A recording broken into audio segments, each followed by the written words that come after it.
Sir पढ़ाई करते समय नेगेटिविटी आती है। अच्छा क्वेश्चन है, सबको आती होगी, कब होगा, कैसे होगा? देखो दोस्त, एक बात बताओ मुझे, आपको लगता है कि वो नेगेटिविटी सिर्फ आपके अंदर आती होगी या बाकी सबके अंदर आती होगी? पहला क्वेश्चन तो ये है। तो आप इस निष्कर्ष पे पहुंचेंगे, रोक दो कमेंट, तो आप इस निष्कर्ष पे पहुंचेंगे भैया नेगेटिविटी सबके अंदर आती होगी। और साथ ही ऐसा नहीं है कि आप तैयारी करें तो ही नेगेटिविटी आ रही है। लाइफ में आगे जब आप चलेंगे तो बहुत सारी चीजें ऐसी आएंगी जिन पर आप नेगेटिव होंगे। तुम्हें पता है कि मनुष्य और जानवर में क्या फर्क है? जानवर को उसके किसी भी गलत कृत्य के लिए दंड नहीं है, कोई भी उसको पनिशमेंट नहीं मिलती, वो जो चाहे वो करे। मानव में अंतर यह है कि हमको पता है कि हम जो साथी कुछ करेंगे उसके लिए हमको पनिशमेंट्स मिलेंगे। अब अगर पनिशमेंट्स जहां पर मिल रही हो तो रिवार्ड्स भी पक्का मिलते होंगे। यही अंतर है। आप पॉजिटिव साइड्स में जाएंगे, आप पॉजिटिविटी के साथ रहेंगे तो शायद आप रिवार्ड की तरफ जाएंगे, सम्मान की तरफ जाएंगे। और नेगेटिविटी यानी कि जब नकारात्मक क्षेत्र आपके पास आ रहा है और आप जान चुके हो कि नेगेटिविटी आ रही है तो वो इग्नोर करना ही होगा। और उसको इग्नोर कर देंगे तो बच जाएंगे, पॉजिटिविटी की तरफ चल जाएंगे। नहीं बचोगे आप तो सीधी सी बात है, आप पनिशमेंट की तरफ जाएंगे ही। और वो पनिशमेंट होगा साथी अनसक्सेसफुल होना, और रिवार्ड होगा सक्सेसफुल होना। तो भैया नेगेटिविटी से बचने का कोई ट्रिक होता है क्या? ट्रिक कुछ नहीं होता।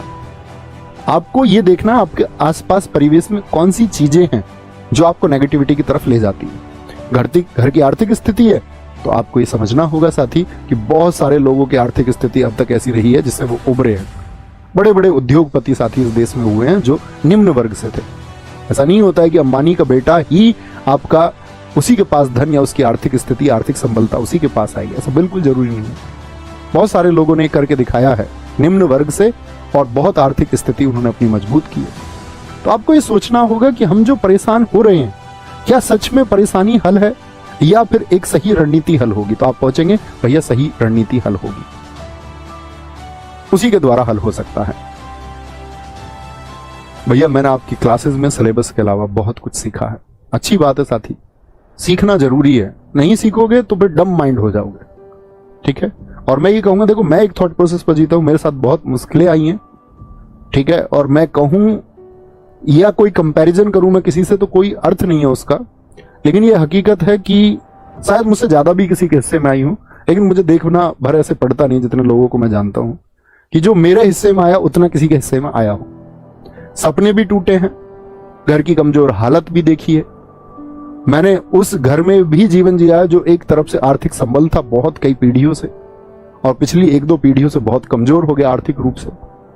और इतना आर्थिक रूप से कमजोर हो गए कि जब हमारी बड़ी बहन जी की शादी हुई तो हम मतलब कई लाख रुपए कर्ज की स्थिति में रहे। और ऐसा नहीं कि 1-2 साल रहे, लगभग 8-10 साल हम कर्ज की स्थिति में रहे। 5 बहन भाई हम पढ़ते रहे, सब कुछ अच्छा हुआ। तो मैंने जो कुछ सीखा सिर्फ वही एक परेशानी नहीं, ना जाने कितनी तमाम परेशानियां।